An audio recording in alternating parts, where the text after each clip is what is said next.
Et tu penses que tu fais quelque chose de raisonnable ou même intelligent parfois, ou même brillant, juste pour découvrir que tu as fait quelque chose de stupide. Et laissez-moi vous poser une question. Combien ici vous avez déjà fait quelque chose dans la dernière année et que vous pensez que c'était une bonne idée, mais finalement, lorsque vous regardez rétrospectivement, c'était quelque chose de fou? Combien ont fait ça ici? Ah ouais? Seulement la moitié d'entre vous? Et l'autre moitié font quelque chose de fou présentement. Elle ne lève pas la main.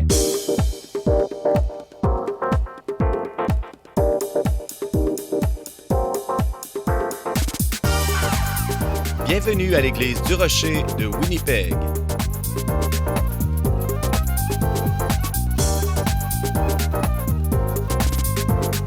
Demeurez avec nous pour un autre message qui provoquera votre pensée du pasteur Mark Hughes.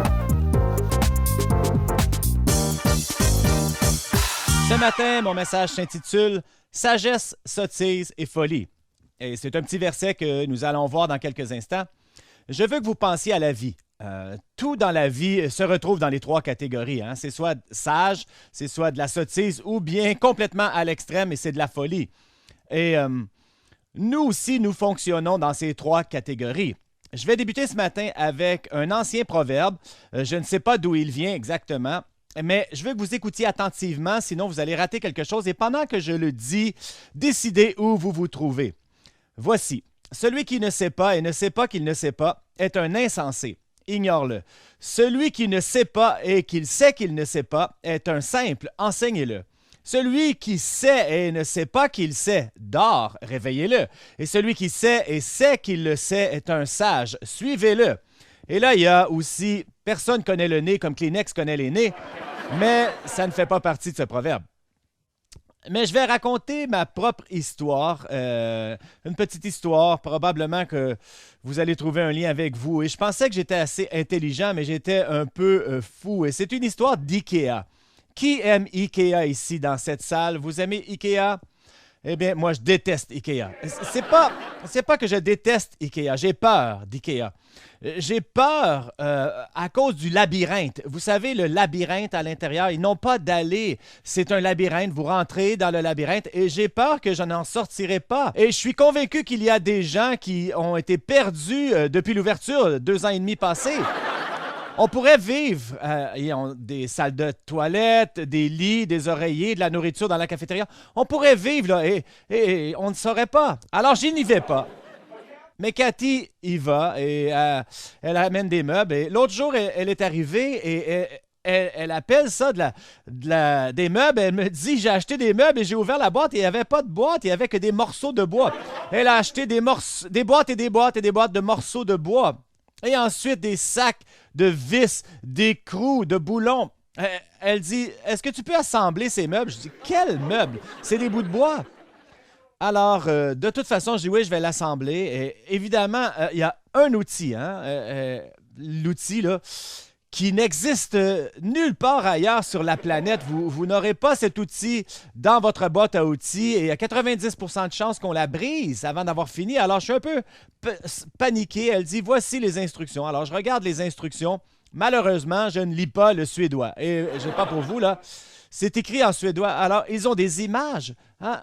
Et apparemment, ils sont faits par des enfants suédois qui font des dessins pour vous. Alors, elle me donne les instructions. Elle dit, suis les instructions. J'ai dit, je suis pas un idiot. J'ai pas besoin des instructions. Je sais comment assembler des meubles. Alors, j'ai assemblé tous ces meubles, plein de meubles. Et là, je le remets à l'endroit. Et là, Cathy, elle arrive et elle dit, pourquoi est-ce que les boulons sont de l'intérieur vers l'extérieur? Et j'ai dit, je suis pas certain. Laisse-moi regarder le livre d'instructions. Et là, je regarde l'image. J'avais mis toutes les vis et les écrous, chacune d'elles à l'envers. J'ai dû tout démonter et tout remonter avec les vis. Mais qu'est-ce qui m'est arrivé? Pourquoi est-ce que j'ai pensé que j'étais plus sage que les mêmes gens qui ont inventé la Volvo et la boulette suédoise? Non, mais qu'est-ce que je pensais? Et ça, c'est mon moment IKEA. Tout le monde a un moment IKEA. Nous en avons tous. Et si vous n'en avez pas, je vais vous dire ce que vous allez avoir. Hein. Probablement une histoire que vous pensiez être sage et vous avez fait quelque chose de stupide. Et on tourne dans Ecclésiaste le chapitre 2 et le verset 12, ça dit « Alors j'ai tourné mes regards vers la sagesse. » Désolé, là. « Alors j'ai tourné mes regards vers la sagesse, vers la sottise et la folie. Car que fera l'homme qui succédera au roi? Ce qu'on a déjà fait. J'ai vu que la sagesse a de l'avance sur la folie, comme la lumière a de l'avantage sur les ténèbres. » C'est Salomon qui dit ça, là, l'homme le plus sage au monde. Il dit, voici ce que j'ai découvert. J'ai pensé à la sagesse, la sottise et la folie, et j'ai décidé que la sagesse est meilleure que la folie. Eh bien, merci Salomon. Merci parce qu'on n'aurait jamais deviné ça. Et je sais que vous regardez ça et vous dites, mais c'est obscur. Oui, ça peut sembler obscur jusqu'à temps qu'on réalise que la raison pour laquelle il doit dire cela, c'est que souvent on est confus entre la sagesse, la sottise et la folie. Et trop souvent, on pense que les choses sont brillantes dans le monde, mais ils ne le sont pas. Hein, l'expression dit la ligne est fine entre le génie et le fou, l'insanité. Dans notre monde, moi je pense, écoutez, je vais vous le dire comme ça, je pense que le monde est rendu fou. Le monde est rendu fou, je ne sais pas si vous êtes d'accord avec moi ou non, mais je regarde au travers l'histoire et je pense qu'on est rendu fou. Les gens les plus captivants de l'histoire étaient des fous complets. Je ne sais pas comment les décrire, ils étaient fous. Le mot sottise ou fou veut dire une façon de penser folle. Et les gens, les leaders dans l'histoire qui ont réussi à convaincre des masses de gens à les suivre, et c'était des despotes. Regardez Joseph Staline, 70 millions de son peuple qu'il a tué. Hitler, 18 millions de ces gens, sans compter les 30 ou 40 millions des gens qui sont morts dans ces guerres. Pol Pot, au Cambodge, en 70, 1,5 million de ces gens qu'il a tués. Mussolini, Milosevic, Ceausescu, en Roumanie, et la liste continue. Et là, on commence à penser à ces gens-là, on dit, comment est-ce qu'un homme comme Hitler a pu captiver toute une nation d'Allemands? Écoutez, des Allemands, typiquement, les Allemands sont très conservateurs. Comment a-t-il pu les convaincre de suivre son plan de domination mondiale et de génocide, de purification ethnique? Hein? Voici mon plan, tuons tous ceux qui ne sont pas de notre religion. Comment a-t-il pu convaincre les gens de faire cela? Vous savez, la folie a un côté attirant. Et je sais qu'on pense à Hitler et on dit « Ah, j'espère que je suis content que ces jours soient finis. » Plus jamais. Écoutez, plus jamais. Est-ce que vous avez écouté les nouvelles? Est-ce que vous avez lu le journal? Le monde est aussi fou qu'avant. Regardez au Moyen-Orient. Les gens se tuent au nom de la religion. Vous le savez, là, que c'est incongruent là, de tuer au nom de la religion ou au nom de Dieu ou d'Allah. Quand on voit un homme qui se suicide avec une bombe dans une mosquée, tuant 137 personnes qui priaient au même Dieu, écoutez, il y a quelque chose qui ne marche pas là. Notre monde est complètement fou. Et ensuite, les gens vont dire, OK, peut-être dans d'autres parties du monde, mais pas en Amérique du Nord. On n'a rien de bizarre, nous, en Amérique du Nord, qui se passe ici. Eh bien, laissez-moi vous donner un petit exemple, peut-être. Connaissez-vous la pénalité pour tuer un aigle à tête chauve? 5 000 $ d'amende et 1 an en prison. Mais pourtant, on a donné au docteur Henry Morgan Tyler l'Ordre du Canada pour avoir détruit des êtres humains qui n'étaient pas nés encore. Peut-être qu'il y a quelque chose qui ne va pas si bien dans notre pays non plus. On a des gens qui font des lois et qui mettent des lois dans les livres qui sont absolument ridicules. Je vous donne un exemple. À Washington, dans l'État de Washington, c'est illégal si vous rencontrez un Sasquatch de le déranger. Mais il n'y a aucune loi si vous rencontrez un vampire ou un zombie. Hein? En Alabama, c'est contre la loi de conduire notre voiture avec les yeux bandés. Et je sais qu'il y en a qui vont dire, bien ça, c'est quand même raisonnable. Oui, c'est raisonnable de ne pas le faire, mais c'est déraisonnable qu'on est obligé d'avoir une loi disant aux gens de ne pas faire ça. Oh, désolé, monsieur l'agent, je savais pas que c'était contre la loi de conduire les yeux bandés.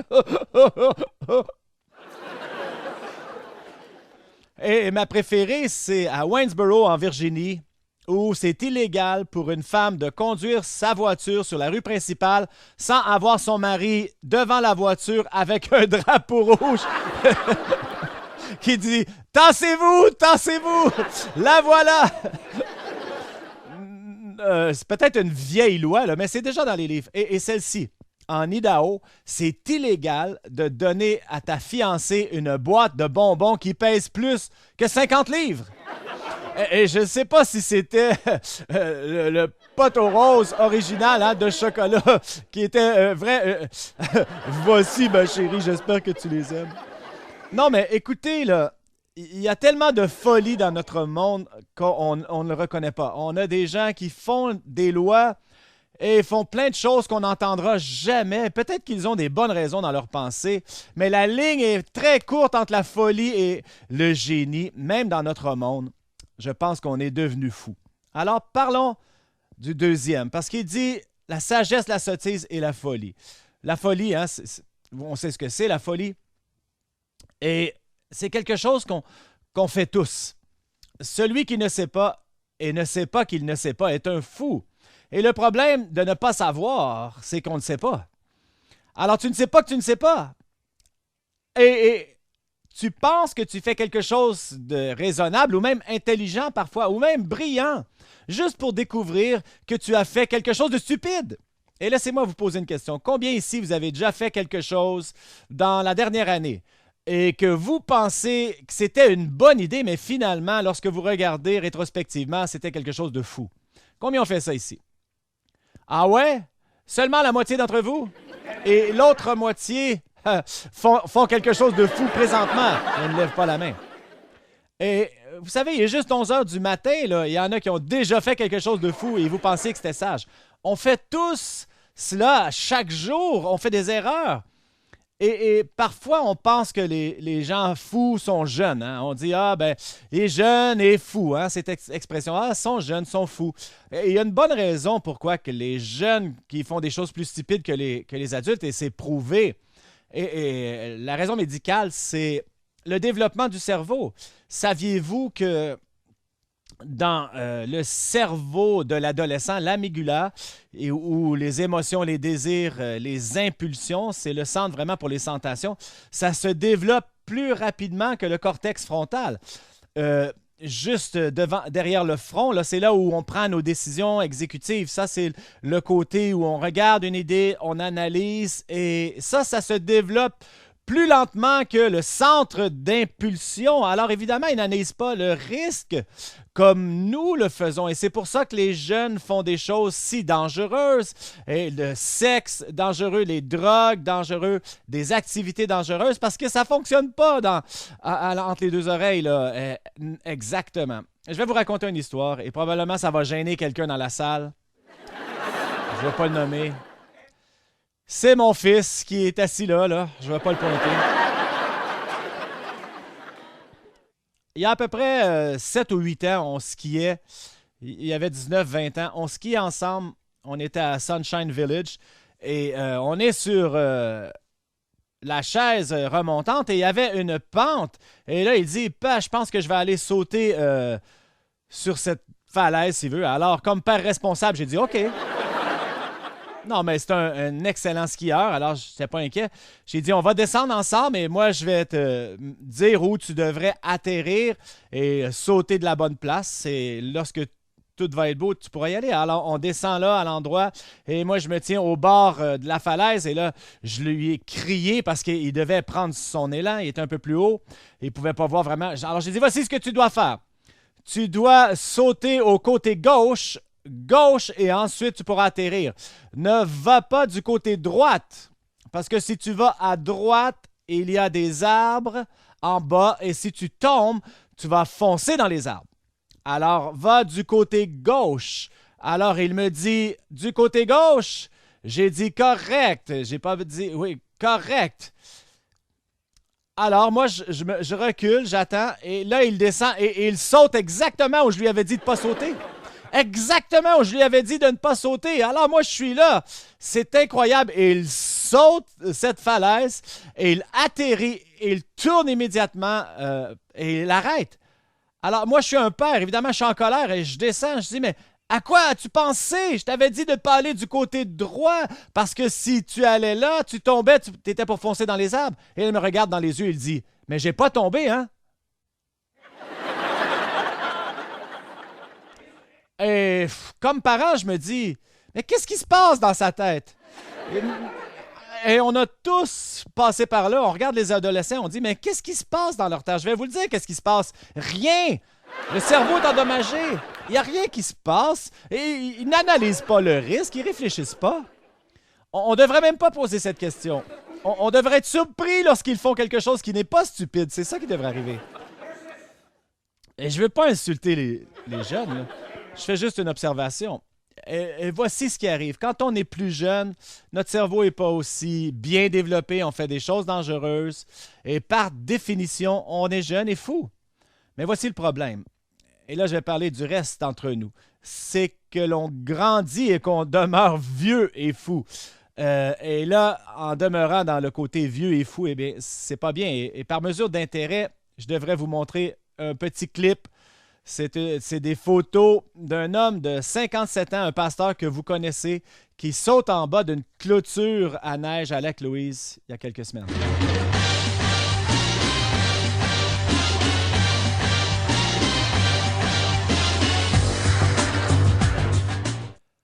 Il y en a qui regardent et disent « OK, mais c'est quoi la différence? » Je vais vous le dire, la différence. Premièrement, je savais ce que je faisais. Deuxièmement, j'ai mon casque, je le fais sur la neige. Et troisièmement, j'ai ma propre musique. Ma musique thème. Alors, quand tu as une musique thème, tout va mieux. Et voici le défi là, que nous avons. Je pense qu'on tombe tous dans cette trappe d'être jeune et fou, vieux et fou. Il y en a qui sont entre les deux fous. Et on doit vraiment maturer et sortir de cette folie. Et la première étape, c'est de commencer à admettre qu'on est fou. Hein? Celui qui ne sait pas et ne sait pas qu'il ne sait pas est un insensé. Mais celui qui ne sait pas et sait qu'il ne sait pas est simple. Enseignez-le. Et la première étape pour sortir de là, c'est d'admettre que peut-être certaines choses que l'on fait sont folles. Et chacun d'entre nous, je pense qu'on devrait regarder notre vie, examiner notre vie, parce que la Bible parle autant de folie que de sagesse. Et c'est pour cela que le roi Salomon parlait de ces choses. Et il dit, je considère la sagesse, la sottise et la folie. Et il dit, on doit regarder nos vies, on doit analyser nos vies et réaliser à quel point la folie est folle et de revenir à l'endroit où on admet que peut-être on devrait être un peu plus sage. Alors, voici ce qu'on va faire. Je vais vous donner un test aujourd'hui, un quiz. Vous ne vous attendiez pas à ça, là. Et évidemment, c'est un cours rapide sur la folie. Vous dites, j'ai pas besoin d'un cours. Mais je vais vous donner un petit cours rapide, un test. Et tout est biblique. On va passer au travers cela. Et examinez votre propre vie et dites, qu'est-ce qui me représente le mieux? Et si tu rates 1 ou 2 points, ben tu es un insensé là, d'introduction, si tu veux. Si tu rates 3, 4, eh bien, tu es un insensé certifié et on aura un certificat pour toi. Et si tu les rates tous, les 7, eh bien, tu es un parfait imbécile et je ne pense pas pouvoir t'aider. Ça, c'est méchant, mais je pense que vous allez voir en lisant. Alors, tu sais que tu es un insensé quand? D'accord. Premièrement, tu ne te le fermes jamais. Proverbe 18.2, ce n'est pas à l'intelligence que l'insensé prend plaisir, mais à la manifestation de ses pensées. Vous savez ce que l'insensé fait? Il ne se ferme jamais, il parle, il parle, il parle, il parle, il parle. Peu importe ce que les autres disent, peu importe l'opinion des autres. Et voici le problème, c'est que tu ne te fermes jamais. C'est que tu n'apprends jamais rien parce que la seule chose que tu entends, c'est toi et tu le savais déjà. Alors, si tu es une de ces personnes qui a de problèmes à se fermer, fermez-vous! Alors ça, c'est numéro 1, c'est que tu sais que tu es un insensé quand tu ne te fermes jamais. Numéro 2, tu sais que tu es un insensé quand tu penses que tu as toujours raison. Proverbe 12.15, la voix de l'insensé est droite à ses yeux, mais celui qui écoute les conseils est sage. Alors l'insensé pense qu'il a toujours raison. Et voici ici, si tu as de l'intuition, là, vous allez comprendre que la plupart des proverbes vous disent aussi comment être sage. Elle vous décrit l'insensé, mais elle vous dit le contraire, comment faire ce que le sage fait. Mais celui qui écoute les conseils est sage, voyez-vous? Il est droit à ses yeux, mais il prend le conseil des sages. Alors, vous avez les deux côtés. Tu sais que tu es un insensé quand, numéro 3, Tu n'aimes pas la correction quand tu te trompes et habituellement tu as tort. Proverbe 15,5. L'insensé dédaigne l'instruction de son père, mais celui qui a égard à la réprimande agit avec prudence. Alors, l'insensé ne prend pas la correction et ça vous dit ce que le sage fait. Vous comprenez là ici? L'homme sage est quelqu'un qui prend la correction. Alors, tu sais que tu es un insensé quand tu n'as aucun contrôle sur tes émotions. Proverbe 29,11. L'insensé met en dehors toute sa passion, mais le sage la contient. Si tu es une de ces personnes qu'à chaque fois que les émotions montent dans toutes les situations et que c'est ton devoir que toi tu vas faire brrr, et tu vas exploser sur tout le monde, eh bien, la Bible te décrit comme un insensé. Désolé, c'est ça. Un sage sait quand retenir sa langue. Numéro 5. Tu sais que tu es un insensé quand tu es trop confiant. Proverbe 14,16. Le sage a de la retenue et se détourne du mal, mais l'insensé est arrogant et plein de sécurité. Numéro 6. Tu sais que tu es un Suédois quand tu répètes les mêmes erreurs fois après fois après fois. Proverbe 26,11. Comme un chien retourne à ce qu'il a vomi, ainsi un insensé qui revient à sa folie. Et ça, c'est vrai, n'est-ce pas? On trouve des gens vraiment insensés et ils répètent les mêmes erreurs fois après fois après fois et ne semblent pas apprendre de leurs conséquences. Maintenant, tu sais que tu es un insensé quand, numéro 7, quand les gens veulent te frapper au visage. Et je n'invente pas cela, là. C'est des vérités bibliques, les amis. Numéro 7, quand les gens veulent te frapper au visage.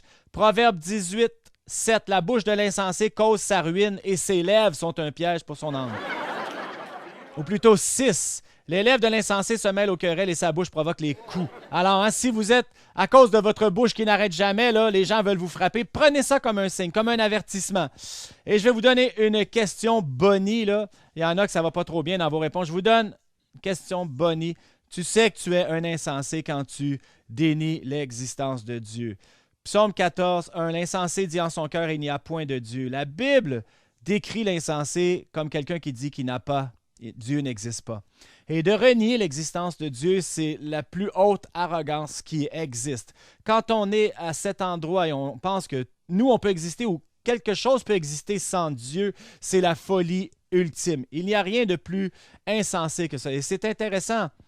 Parce que lorsque vous regardez les gens brillants, si vous voulez, académiques et tout ça, plusieurs tombent dans cette catégorie. Plusieurs gens dans notre monde sont tellement intelligents, mais sont arrivés à cet endroit où ils ont renié l'existence de Dieu comme Seigneur et Créateur. Et la Bible décrit ces gens comme des insensés. Insensés, ce n'est pas mes mots, c'est la Bible. Et on peut commencer à penser des gens, même des gens brillants. Avez-vous remarqué que les athées parle de Dieu plus souvent que quiconque? Moi, je connais des athées, ils me parlent toujours de Dieu et je dis, coudonc, pour un gars qui ne croit pas en Dieu, t'en parles beaucoup. Ils doivent régler ça. Et vous savez à qui je pense, là? C'est pas un ami personnel, mais c'est Stephen Hawking qui a écrit les livres, l'histoire du temps et différents livres supposément brillants, supposément un des plus grands cerveaux, un astrophysicien. Et quand on regarde ce qu'il écrit, on voit qu'il y a vraiment un problème avec l'existence de Dieu. Regardez ce qu'il a écrit dans son dernier livre, là, Le Grand Dessein. Il dit « Parce qu'il y a une telle loi comme la loi de gravité, l'univers peut et elle se créa de rien. La création spontanée, c'est une raison pour laquelle l'univers existe et que nous existions. Ce n'est donc pas nécessaire d'invoquer Dieu pour allumer cette lumière pour que l'univers prenne place. Et pensez à ceci un instant. Parce que nous avons la gravité, l'univers peut se créer elle-même de rien. Et c'est pour ça qu'il y a quelque chose plutôt que de rien. C'est contradictoire en soi. Parce qu'il dit que quelque chose est ressorti de rien à cause de la gravité. Eh bien, si vous avez la gravité, il n'y a pas rien. Alors, il se contredit un peu, et si j'amène ça un peu plus loin, je me dis, mais M. Hawking, j'ai une question pour vous. Qui a créé la gravité? Si la gravité a créé l'univers, et j'ai un peu de misère avec ça, Dieu ou la gravité, je ne sais pas, j'hésite. Mais quand on regarde ces deux choses, comment est-ce qu'on peut comparer? Alors, s'il y a de la gravité qui a produit tout cela, peut-être qu'il y a une explication scientifique, une évidence, mais qui a créé la gravité? Et moi, je pense que c'est une question logique. Je vous raconte une histoire. Une femme qui est venue samedi soir, là, elle a un PhD, un doctorat. C'est une pathologiste. Elle travaille dans un hôpital ici à Winnipeg. Et dans cette soirée, un souper, elle parlait de l'évolution. Et elle a fait une discussion un peu indicielle sur le créationnisme. Et une personne qu'elle n'avait jamais rencontrée a dit « Toi, tu es une des personnes qui croient en la Bible? » Elle dit « Ben oui, je le suis. » Et il l'a regardée et lui a dit « Alors tu es une idiote. » Et il s'est tourné et il est parti. Et là, elle a dit « J'étais complètement...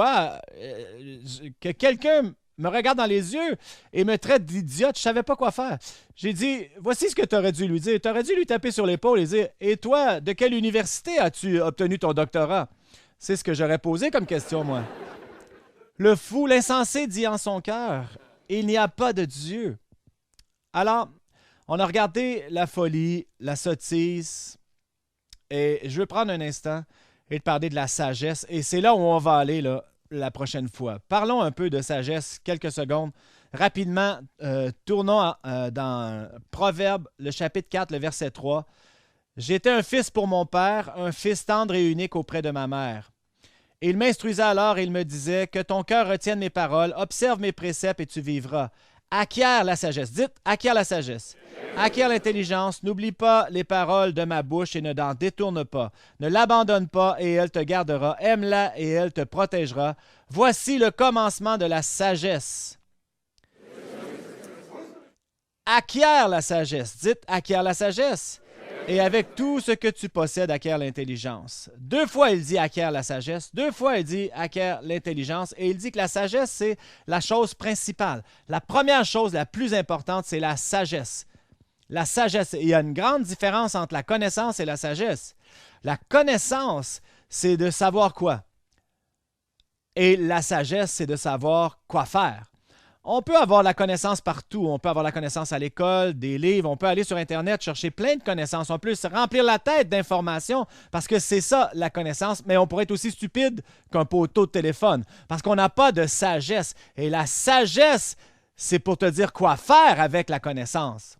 Alors, le roi Salomon, qui a aussi écrit cela, le proverbe que l'on lit, il dit que la chose la plus importante dans la vie, c'est la sagesse. Et il dit, dans tout ce que tu acquiers, acquiers la sagesse, acquiers l'intelligence, poursuis-la. Si tu veux avoir du succès dans la vie, tu vas avoir besoin de sagesse à ajouter à ta connaissance. Et si tu vas dans le Nouveau Testament, ça nous dit que la sagesse, la connaissance de ce monde est terrestre et essentielle, mais la sagesse qui vient des cieux est différente.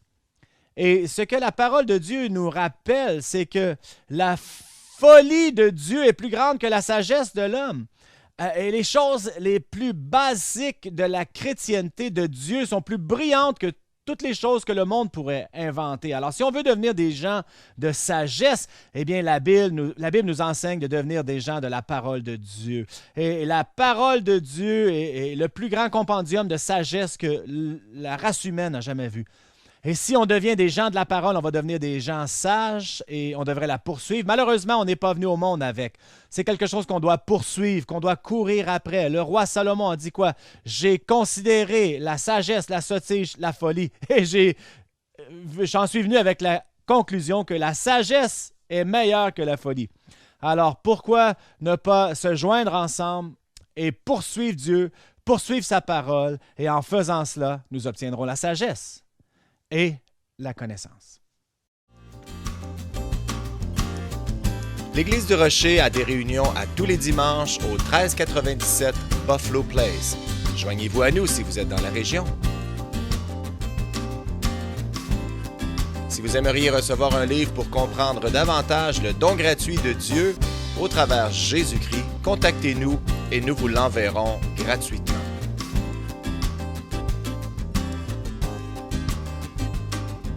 Visitez notre site web au www.churchoftherock.ca. Merci d'avoir été avec nous et que Dieu vous bénisse.